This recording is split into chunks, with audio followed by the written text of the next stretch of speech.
Tina dingin pirton himatogu. Dison au giot mampartandahon guarku ima Irfan dan Warta Siahat. Au dikelompokon sebagai ketua. Guarku ima Lauren Tiffany Harefa. Au dikelompokon sebagai bendahara. Guarku ima Irene Margaret Manik. Dikelompokon au sebagai seksi tarian. Guarku ima Yohana Ronaoli Purba, au dikelompokkan sebagai seksi make up. Guarku ima Esmeralda Luciana Sibarani, au dikelompokkan sebagai sekretaris. Guarku Vina Dwi Panabur Ginting, au dikelompokkan sebagai seksi kostum. Guarku ima Joshua Nathan Naga, au dikelompokkan sebagai seksi musik. Guarku ima Aligra Pangaribuan, au dikelompokkan sebagai seksi koreografi. Guarku ima Yeskiel Purba, au dikelompokkan sebagai seksi aktif. Guarku ima Isa Nathanael Tingkat, au dikelompokkan sebagai seksi vokal. Horas! Selamat menyaksikan. Halo semuanya. Pada kesempatan kali ini kami akan menjelaskan materi tentang etnis Mandailing dengan mata kuliah vokal tradisi yang diampu oleh Bapak Dr. Lamhot Basani Siombing, MPD. Horas. Saya akan menjelaskan sejarah dan wilayah dari etnis Mandailing. Mandailing adalah kawasan yang terbentang di pedalaman pesisir pantai barat. Banyak pendapat tentang kata Mandailing. Sebagian mengatakan berasal dari kata Mandailang, Minangkabau, artinya ibu yang hilang. Sumber lain mengatakan dari Mandala Holing atau Koling yang berasal dari kerajaan Kalingga dari India. Menurut tradisi orang Mandailing, mereka menamakan wilayah etnisnya sebagai Tanorura. Mandailing yang artinya tanah lembah Mandailing. Namun namanya yang populer sekarang ialah Mandailing, sama dengan nama suku bangsa yang mendiaminya.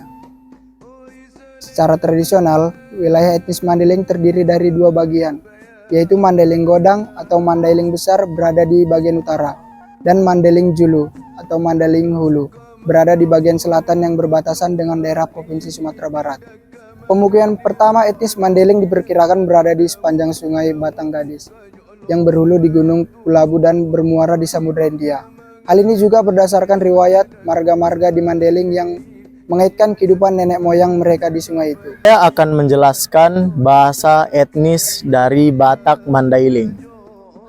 Bahasa Batak Mandailing termasuk ke dalam rumpun bahasa Austronesia dan merupakan bagian dari rumpun bahasa Batak.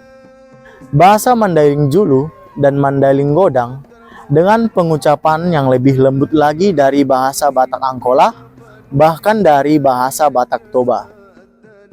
Masyarakat Mandailing juga menggunakan beberapa ragam bahasa yang digunakan untuk hal-hal tertentu. Misalnya, yang pertama adalah Hata Somal. Hata Somal yaitu ragam bahasa yang dipergunakan di kehidupan sehari-hari. Yang kedua adalah Hata Andung.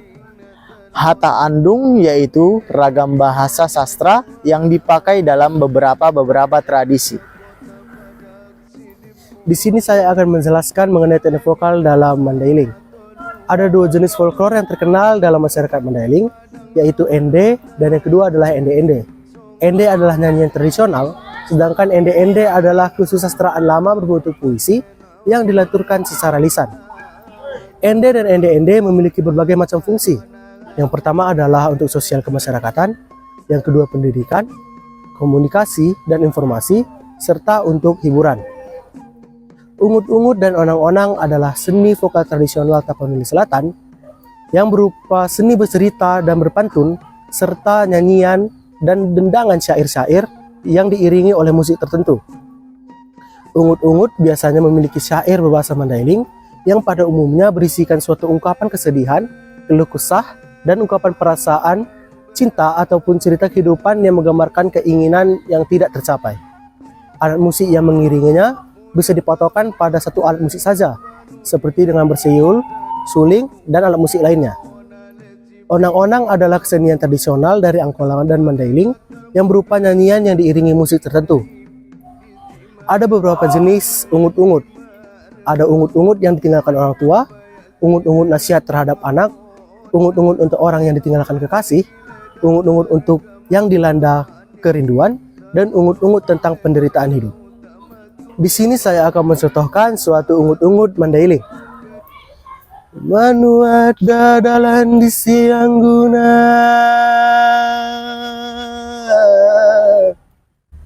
dalan lalu bayatu tabaru,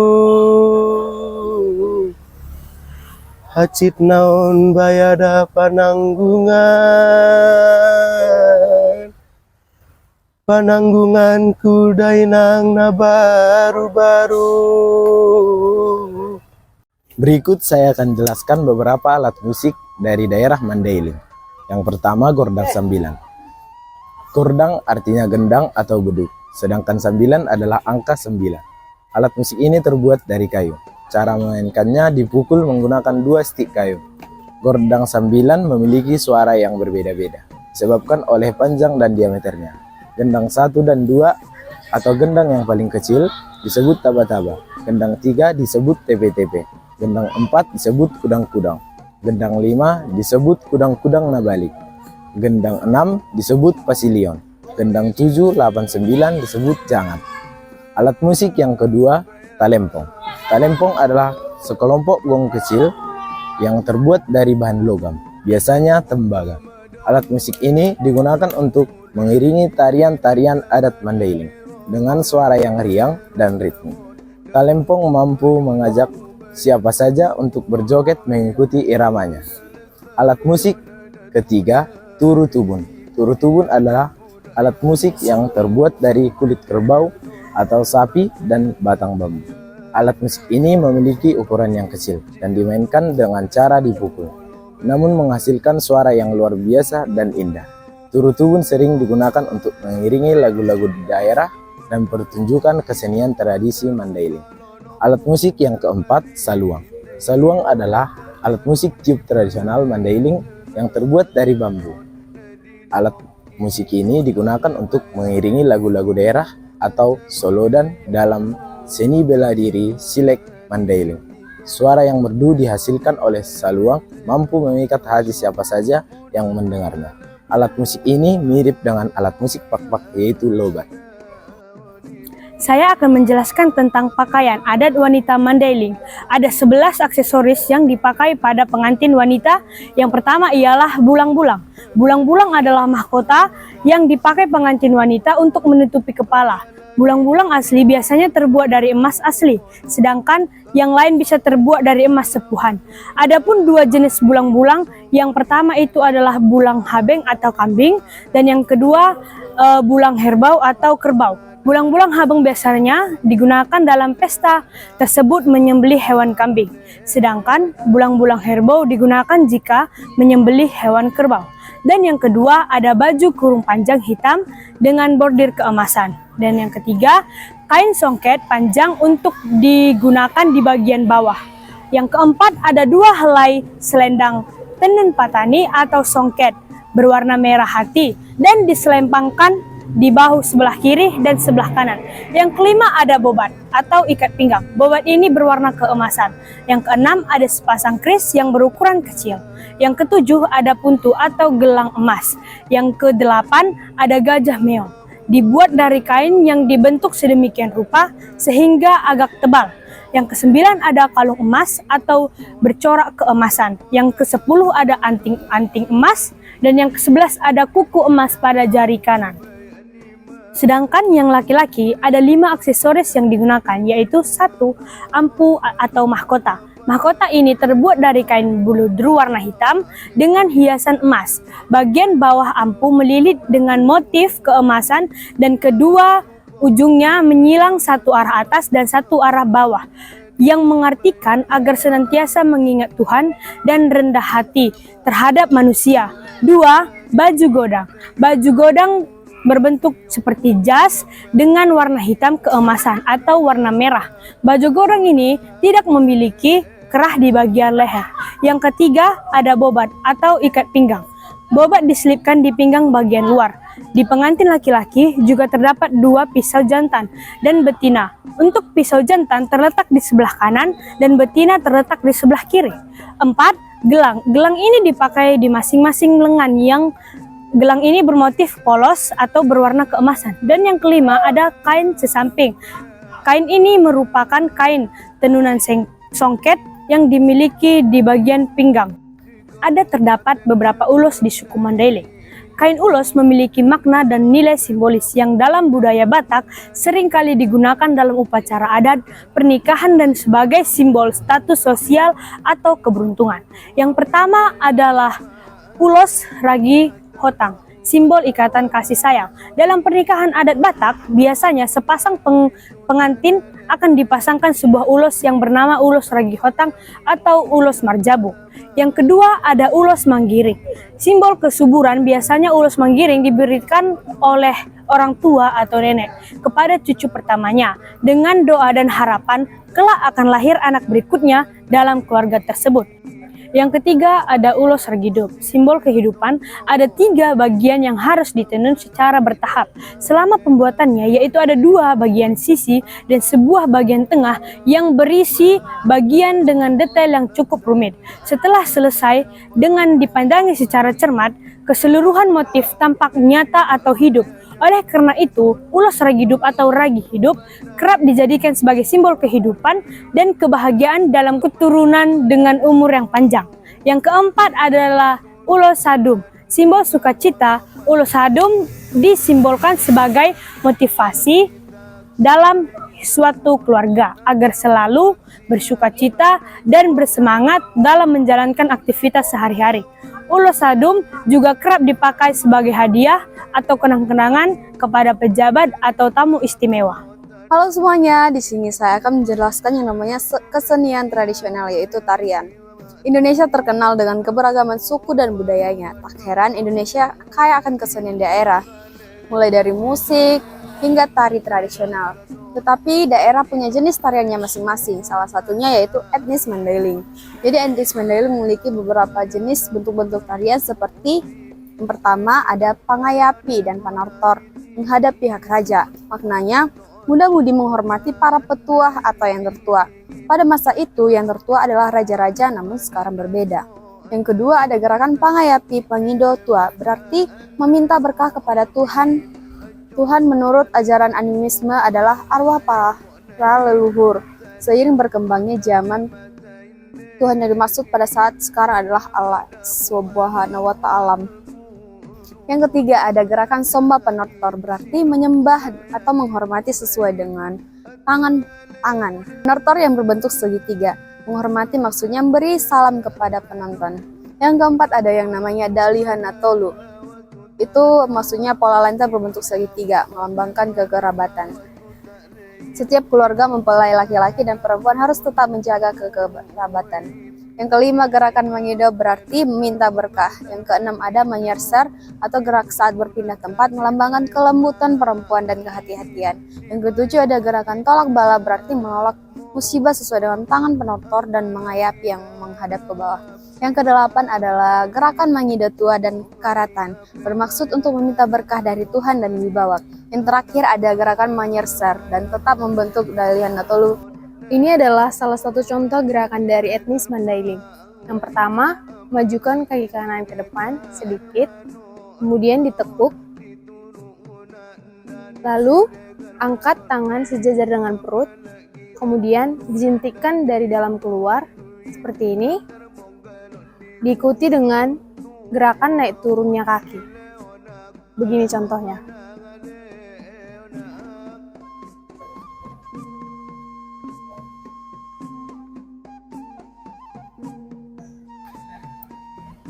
Sekian dan terima kasih. Saya akan menjelaskan adat istiadat yang ada dalam tradisi Batak Mandailing. Ada 4 jenis adat istiadat dalam tradisi Batak Mandailing. Yang pertama adalah adat pertunangan atau mangariska. Adalah kunjungan utusan pria yang tidak resmi ke tempat wanita. Jika pintu terbuka untuk mengadakan peminangan, maka pihak orang tua pria memberikan tanda mau atau tanda holong, dan pihak wanita memberikan tanda mata. Yang kedua ada horja siriaon atau upacara adat perkawinan. Prosesi upacara pernikahan dimulai dari musyawarah adat yang disebut makobar atau makatai, yaitu berbicara dalam tutur sapa yang sangat khusus dan unik. Setiap anggota berbalas tutur seperti berbalas pantun secara bergiliran. Setelah itu, dilaksanakan acara tradisi yang dikenal dengan nama Mangupa atau Mangupa Tondi Dohot Badan. Yang ketiga adalah Mekaroani. Sesudah lahir, anak-anak yang dinanti-nantikan itu ada kalanya diadakan lagi makan bersama ala kadarnya di rumah keluarga yang berbahagia itu yang dikenal dengan istilah Mekaroani atau menyambut tibanya sang anak. Yang keempat, pelestarian Horja Mambulungi atau Horja Siluluton atau upacara adat kematian.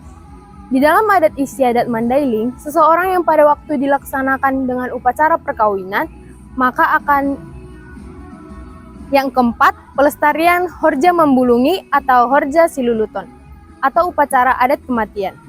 Di dalam adat istiadat Mandailing, seseorang yang pada waktu menikah dilaksanakan dengan upacara adat perkawinan, maka pada saat meninggalnya juga harus dilakukan dengan upacara adat kematian.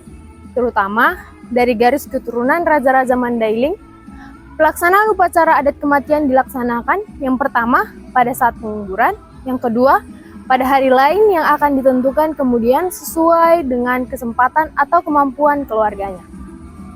Saya akan menjelaskan agama, kepercayaan, dan mata pencaharian etnis Mandailing. Suku Mandailing secara mayoritas memeluk agama Islam yang dibawa oleh pasukan Paderi dari Minangkabau yang mengislamkan Tanah Batak di bagian selatan. Sebagian masyarakat Mandailing melarikan diri menyeberang ke wilayah Malaysia untuk menyelamatkan diri dari serangan pasukan Paderi Minangkabau, dan yang bertahan harus tunduk di bawah kekuasaan pasukan Paderi, dan demi mempertahankan hidup mereka memeluk agama Islam. Hanya sebagian kecil yang bertahan di wilayah tersebut yang tetap mempertahankan agama asli mereka seperti Pelbego dan Malim, yang pada akhirnya para misionaris Belanda datang dan menyebarkan agama Kristen di kalangan mereka. Dalam sistem kekerabatan suku Mandailing menganut paham patrilineal, yaitu anak mewarisi marga sang ayah, tetapi belakangan ini beberapa mulai ada yang menjalankan paham matrilineal, yaitu sang ayah mewarisi marga sang ibu. Sang anak diberi kebebasan ingin memilih marga sang ayah atau sang ibu. Suatu adat lama yang masih dipegang teguh oleh mereka adalah adat Dalihan Natolu yang mengatur berbagai tata cara adat istiadat suku Mandailing. Dalam kehidupan sehari-hari masyarakat Mandailing, hidup sebagai petani di ladang dan bercocok tanam. Berbagai tanaman seperti sayuran serta tanaman keras seperti kopi arabica, karet, dan lain-lain. Pada saat ini saya akan menjelaskan rumah adat etnis Mandailing. Rumah adat Mandailing juga dikenal sebagai Bagas Godang, adalah rumah tradisional masyarakat Batak Mandailing dan Batak Angkola di Sumatera Utara. Rumah ini dulunya digunakan sebagai tempat tinggal atau tempat beristirahatnya seorang raja-raja. Bagas Gondang memiliki bentuk yang menyerupai rumah panggung dengan banyak tiang penyangga. Salah satu fitur unik dari Bagas Godang adalah adanya balai sidang yang disebut dengan Sopo Godang. Suku Mandailing dikenal kuat dengan memegang adat istiadat termasuk rumah tempat tinggal tradisional mereka ini. Bangunan rumah adat Bagas Godang berbentuk rumah panggung dengan material utama penyusunnya adalah kayu. Ciri khas lainnya dari rumah adat Mandailing adalah bagian atap berbentuk limasan bertingkat dengan runcingnya di sisi kiri dan kanan. Baiklah, selanjutnya saya akan menjelaskan makanan khas Mandailing. Makanan khas Mandailing adalah makanan tradisional yang ditemui di Mandailing. Berikut adalah contoh-contoh makanan khas Mandailing, yaitu 1. Dodol alame. Dodol alame merupakan makanan yang terbuat dari tepung pulut putih atau hitam yang dicampur dengan santan dan gula merah aren. Dodol alame ini dikemas dengan bungkus unik dari anyaman daun kelapa tua. 2. Itak polpol. Bentuknya seperti hasil kepalan tangan, terbuat dari tepung beras, gula aren, garam, dan puritan kelapa. 3. Toge penyambungan. Toge penyambungan adalah minuman khas dari kota Penyambungan atau Mandailing. Minuman ini mirip dengan cendol dan berisi pulut tape, cendil, lupis, ketan, gula merah, santan, dan pulut hitam. 4. Bandrek Badinda. Minuman ini terbuat dari bahan alami seperti asam, merica, gula aren atau merah, jahe merah, kunyit, cengkeh, kayu manis, dan madu lebah asli. Kelima, sambal kantori joru. Rasanya sangat berbeda dengan sambal-sambal lainnya, dengan dominasi rasa asin dan asam.